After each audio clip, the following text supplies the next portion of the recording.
ਜੀ ਮਹਿਸੂਸ ਫਰਕ ਕੀਤਾ ਜੀ? ਜੀ ਫਰਕ ਮਹਿਸੂਸ ਕੀਤਾ ਉੱਠਣ ਬਹਿਣ ਚ ਜੀ ਸਾਰੀ ਹੋ ਗਈ। ਜੀ ਜੀ ਅੱਲਾਹ ਤਾਲਾ ਤੁਹਾਨੂੰ ਸਿਹਤ ਔਰ ਤੰਦਰੁਸਤੀ ਦੇ। ਤੇ ਇਹ ਦੱਸੋ ਤੁਸੀਂ ਸਾਡੇ ਕੋਲ ਆਏ ਹੋ, ਜੀ ਜਿਹੜੀ ਗੱਲ ਸਾਡੀ ਤੁਹਾਡੀ ਪੈਸੇ ਦੀ ਉਹੀ ਹੋਈ ਹੋਈ ਹੈ ਬਿਲਕੁਲ। ਉਸ ਤੋਂ ਇਲਾਵਾ ਕੋਈ ਨਹੀਂ ਤੁਹਾਡੇ ਤੇ ਖਰਚਾ ਤਾਂ ਨਹੀਂ ਹੋਇਆ? ਨਹੀਂ ਨਹੀਂ ਨਹੀਂ ਕਿਸੇ को आख्या सिरिंज नहीं, ले आओ या नहीं, कोई टीका लेके आओ? नहीं बिल्कुल नहीं।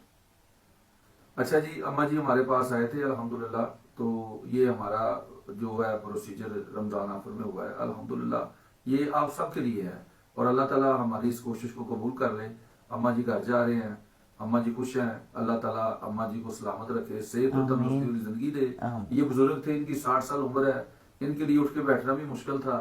तो ਹੁਣ ਸਵੇਰ ਦੀ ਖੁੰਡੀ ਤੋਂ ਬਗੈਰ ਚੱਲੇ ਹੋ ਕਿ ਖੁੰਡੀ ਪੜ नहीं अभी तक खूंडी ना डाल रहे हैं अच्छा खूंडी जी पड़- अभी चल रहे हैं भाई जख्म ना डाल रहे अच्छा हैं जी ठीक है, चलो जी अभी खूंडी ना डाल रहे हाँ बस हैं खूंडी सदी दवा तो दस दे सो ਠੀਕ ਹੈ ਜੀ ਅम्मा ठीक है अल्लाह हाफिज। ਚਲੋ ਜੀ ਅम्मा ਜੀ, ਜਿਹੜੀਆਂ ਔਰਤਾਂ ਹੁਣ ਇਹ ਗੱਲ ਠੀਕ ਹੈ ਉਹਨਾਂ ਨੂੰ ਇੱਥੇ ਆਉਣਾ ਚਾਹੀਦਾ। इंशाल्लाह होना चाहिए इंशाल्लाह ਜਜ਼ਾਕ ਅੱਲਾਹ। इंशाल्लाह होना चाहिए।